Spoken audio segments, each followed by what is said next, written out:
Salut à tous, on se retrouve aujourd'hui pour une nouvelle vidéo qui m'a été suggérée pendant l'un des derniers lives que j'avais fait, où on m'a demandé de faire une petite vidéo sur le cable management dans le boîtier Zalman Z11 que vous pouvez voir sous vos yeux. Voilà, j'ai décidé de le faire parce que je trouvais ça assez intéressant, étant donné que le dernier tuto sur le cable management que j'avais fait était dans un boîtier full tower, donc là on va aller sur un format de boîtier un peu plus courant, le mid tower.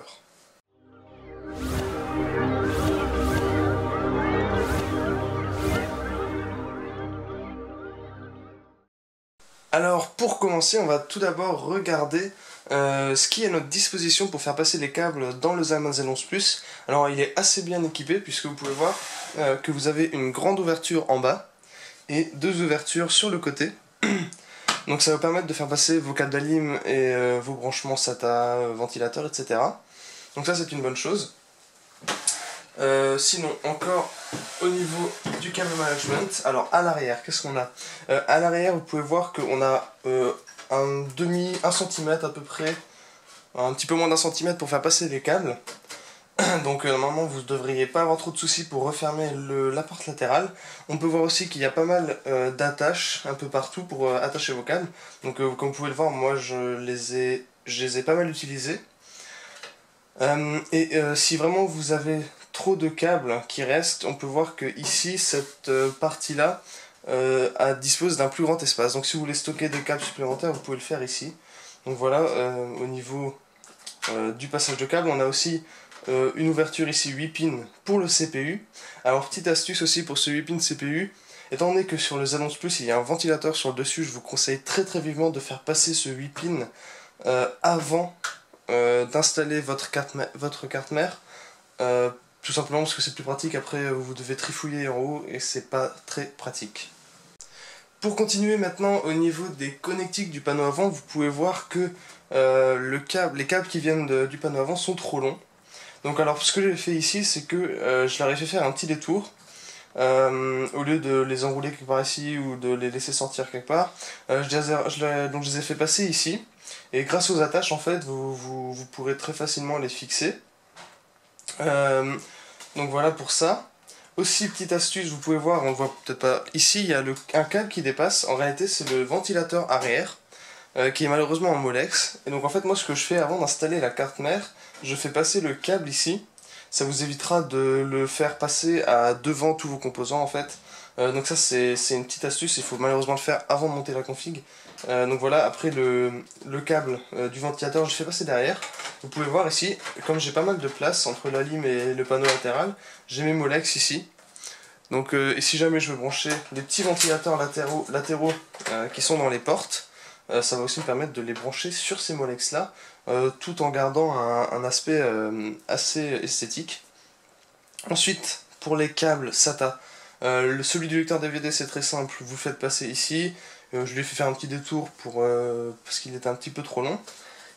Pour le câble disque dur, je vous conseille aussi de mettre le disque dur un cran plus haut, ne le mettez pas tout en bas, sinon l'angle du câble sera un peu élevé, surtout si vous n'avez pas de SATA à angle droit.